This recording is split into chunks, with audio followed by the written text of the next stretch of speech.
Hello and welcome back to Herodotown on Banished. We'll focus in on our statistics here. We're in the late spring of 32.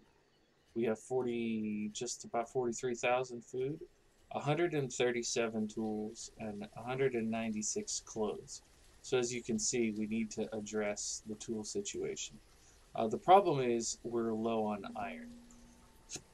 So you might recall that in the last episode, we put in this place here, uh, which can make iron out of iron ore and furnace fuel, but we don't yet have a way to make furnace fuel.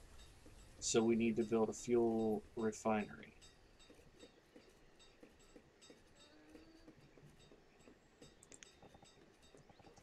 So we can build this, let's go ahead and zoom in here. This is a stacks burner. This would allow us to make fuel. This is a bundling shed if we wanted to bundle our reeds. And then we have a small fuel refinery, which does seem to be made with bricks. I don't think there's any reason that they wouldn't have bricks in this era. And I think bricks are fairly old. I don't know. That may be something I could look up before the next episode to see if bricks and ceiling tiles would be appropriate. But this one looks like rough cut stone and shake roof. So I think this fuel refinery certainly would work in this era.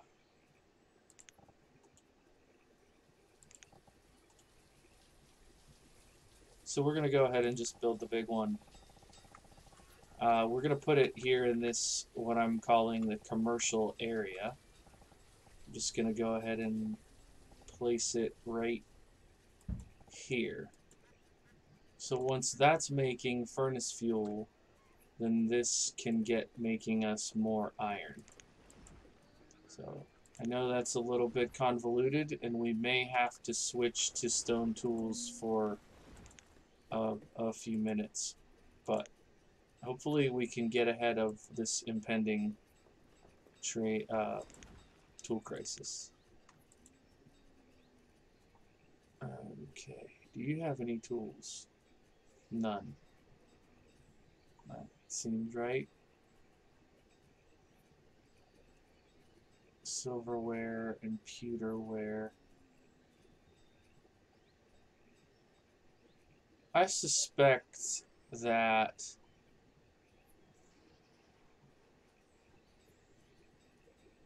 these kinds of things I'll get in the colonial era. But for right now, I don't see a need for them. So we're going to say no thank you to those. Our workers were putting up buildings pretty fast, so we'll see how they do. The logs are a bit scarce right now, so that's become an issue. We keep gathering wood from various locations, but it does seem to be taking a while to get.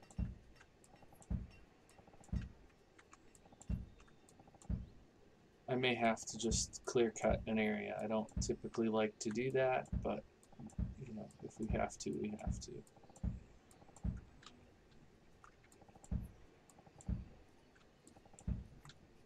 Alrighty, so hopefully they'll get all those trees. See, I cut this section out of here in the middle, and it's going to take a while for that to come back. We're still at 47,000 food, so I'm not super worried about food right this minute, but we will go ahead and grab the nearby food. Okay, so somebody is already here. So they're going to turn. I don't think we have a lot of. How much coal do we have total? 280. I think we'll hold off on that. We do have 1,500 iron ore, so once they get to cranking out furnace fuel, We'll get the iron smelter working here, and once they have iron, they can start making iron tools. I don't know. Yeah, we're under 92, so let's go ahead and switch this. We may need another blacksmith. Did I feel like I had another one. I had somebody else making tools. Yeah, this one right here. So maybe we'll put the mini on rough tools, and then once this gets cranking out iron, then we'll switch this one to iron tools till we get back up there. Food limit is at 50,000, and we're at that, so I'm going to change the food limit to 75,000, which is, of course, absurd for this size of settlement. I'm sure some of you are already shaking your heads at me doing that. I don't know why that didn't register. We should check in on our butchers. We put these in 2 episodes ago. So we're making roast out of venison. We're making steak out of beef. We're making more roast out of venison. Then here we're making dried mushrooms.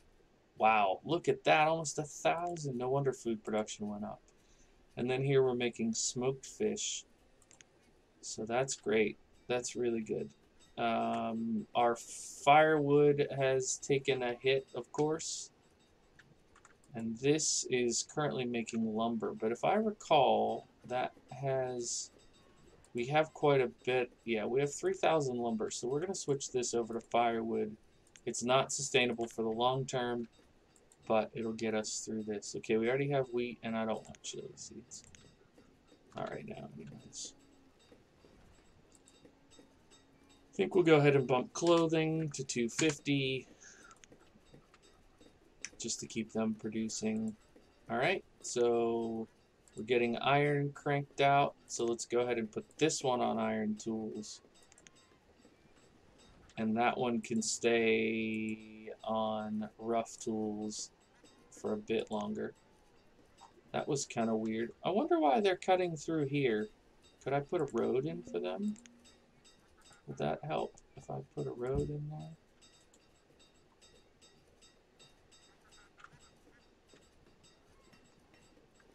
I think it's funny how they speed up on these stone roads. It's like they're like flying and then they hit the brakes when they hit the dirt road. It's kind of a neat mechanic to reward you for upgrading.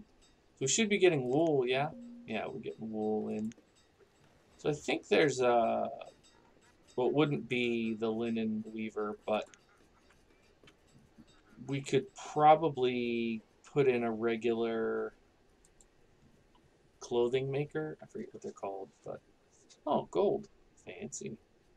And fancy homewares. Also fancy. Now we get bronze and steel tools offered to us, of course.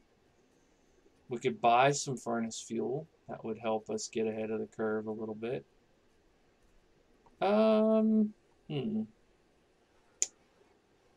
Well, I think what I might do is buy... Is it too early to buy steel tools? What do you guys think? We are in... Yeah, in the medieval, that's too early. They would have bronze, though, right? Bronze Age was earlier than this. So maybe let's do 50. And then let's do 60 furnace fuel. Get the pearls. Alright, that seems reasonable. Reasonable indeed. I'm so irritated that I did this. I don't know why. It bothers me. It just does. Oh well. Alright, so let's take a look at our housing situation, actually. Oh, the school's full. Both schools are full. Okay, before I look at the housing situation, let's see. I mean, I'm assuming we just need to put in another medieval school. Because we're not to colonial yet. Oh.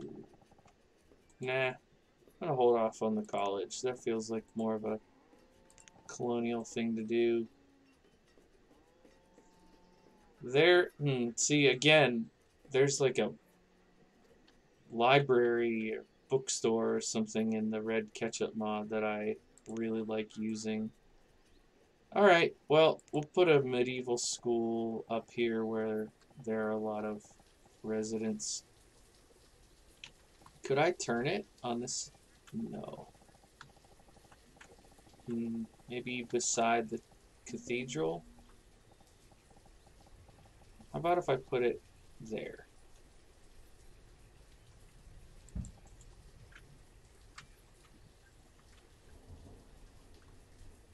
I'm not sure quite what to put around the castle, but I think maybe gardens?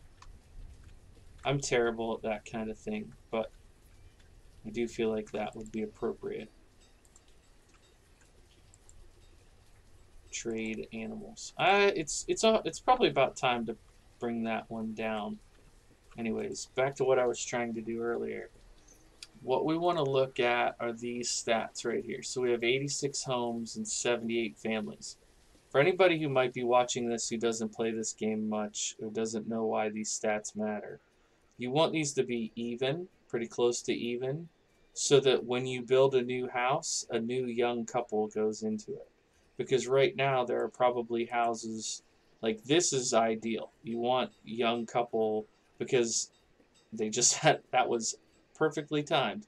Now they just had a child. You know, you want your, now these two are a good bit older. They're not going to have children, but at least they're paired off. A lot of times what you do, what you end up with is you'll click on these houses and it'll be like this. There's a 47-year-old guy. Now, I don't know if he can still have children, but he's living by himself. So, you know, like these two are older, and a lot of times you'll have like a whole section of older people and then a whole section of younger people. Like, okay, here's this 14-year-old student. She'll find, when she gets done with school, she'll find a young man who's close to her age. Like here's a 17-year-old boy, so maybe the next house we build, those two move in together. Here's a 16-year-old girl, so on. Like this 17-year-old girl should not be living with a 57-year-old woman. She should be, you know, marrying a young man to have a new family together. But some of these family situations get a little bit wonky when your housing is not set up quite right. Reserve of iron is low. All right. That being said, I absolutely hate having these be all messed up, which was my fault. It's nobody's fault but mine. So I'm just going to have them build these, and hopefully we'll get new families in these new houses. But if you look here, like that's fine. These are two families that moved in. And we're not having a ton of isolated homes. What can happen if you don't scale things properly, though, you can end up with death waves and birth waves, and your population doesn't grow naturally. I'll show you. Oh, hold on. I'll show you in a second. Wait. Why did that not stay? Stay.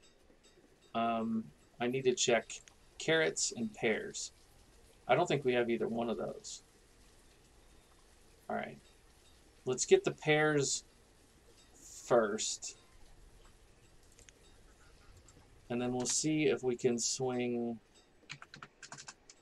the carrots as well. Oh, that's, yeah. All right, now what we want to do is we're just going to zero this out because I don't think it really helps. So that we're going to zero out, and this will build back up to 3,500. Let's check in here for real quick. So we only have 500 reeds there. We're going to need to make up the rest of it with lumber. But I think it's worth it at this point because we have so much extra lumber and we're not really building houses that fast. So if we do 500 lumber will be 2,000 value. And we should be able to get over 500 reeds without too much trouble. Ale.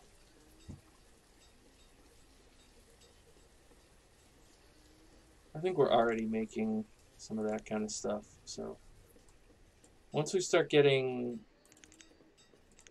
a little bit more of this, we can put the carrots in, and we'll find a place to put in some pear orchards here in just a minute.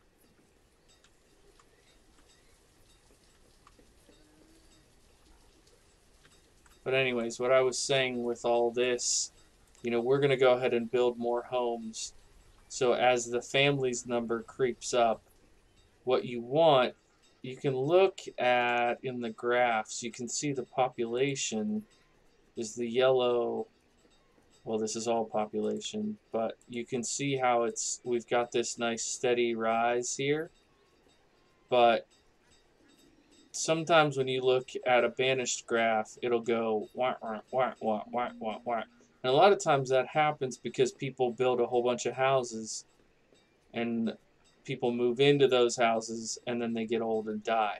So we want people being born at a rate that's slightly higher than the people dying, so that we get a natural increase, but we don't want it to go in waves. So that's what I'm trying to do there. Okay, we've got 2,000 in reeds alone. Interesting.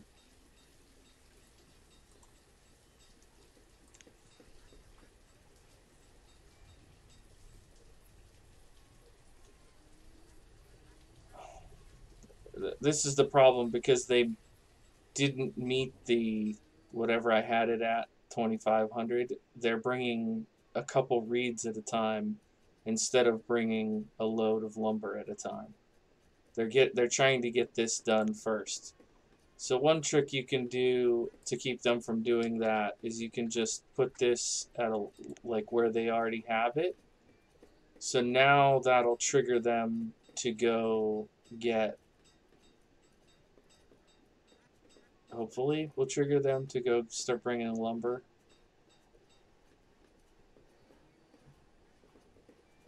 Because they have to, I think they have to come here and realize what they need, then they go get it. And you know, some of them are going to stop and eat, and some of them are going to get lost, or whatever happens to these people along the way. So once this gets to 125, we can go ahead and get rid of that trader. And oh, I want to bump this back down because I don't like to keep too many people employed in there. I mean, I know we have plenty of laborers, so it's probably a moot point. But we're going to put carrots down here. I think we probably have reached our limit on seeds. I mean, we could always get more, but I don't know that we need more. So the question, you know, we've got 50,000 food. I don't think we really need to expand our agriculture any right now. Oh my word, with the we already have 226. Maybe I'll get like 20 of these just because. And then leghorns. They're working so hard to bring me anything but cows, aren't they? That's literally the only. As soon as if we get cows or goats for that matter, something that we can get milk, I think I'm gonna tear that down. I'm just gonna keep it up until we get one of those things. All right. So I think it's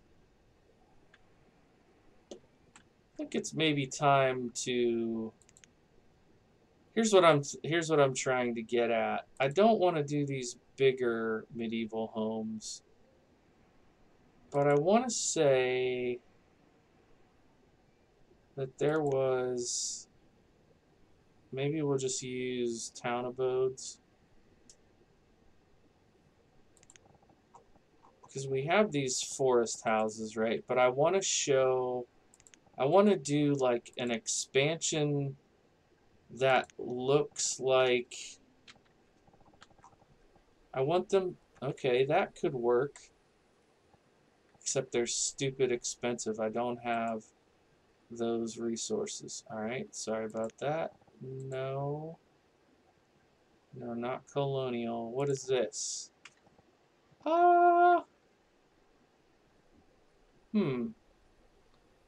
These are red ketchup little houses. I mean, that could be medieval-ish. That could certainly be in the interim between the two. We'll go with the stock wooden house. That'd be something. Oh man, those tiny shacks are great. Settlers' tents. Mini house. Okay, tiny row houses. Yeah, that's what we built. Some of those. What about these? Oh, maybe we did that size. And then what? Oh, it says angled. I thought it said an angel residence. Huh, angled. Left side angled. Interesting. Row house. Oh yeah, definitely colonial for those. Okay. But what I'm getting at is, I think we want to put a few of these over here while we start expanding, maybe some forest nodes or something. I don't know. Maybe we put a forest node here. And maybe a fisherman here and I don't know. I'm just trying to contemplate what expansion looks like from this stage. Could probably have some settlers down along here. That could be people that work these fields. I'm okay with that. Let's do this. Let's do dirt road down to here. Then let's give them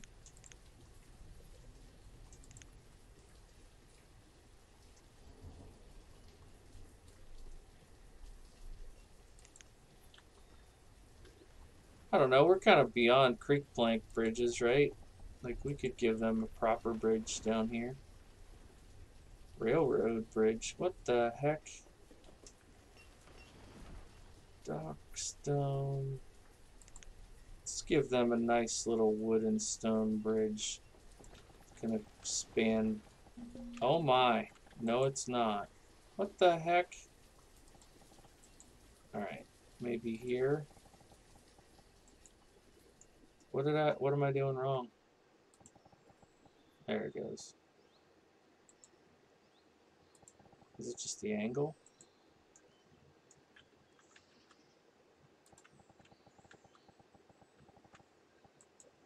Yeah, it just doesn't like that angle.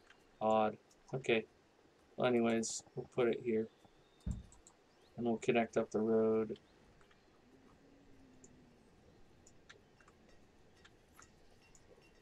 See if we can get them maybe. Oops. Oh, it's early summer. Alright, sorry guys, I got a little caught up in what I was working on there. Thanks so much for watching. My name is Bluebelly. I will catch you in the next episode. Bye for now.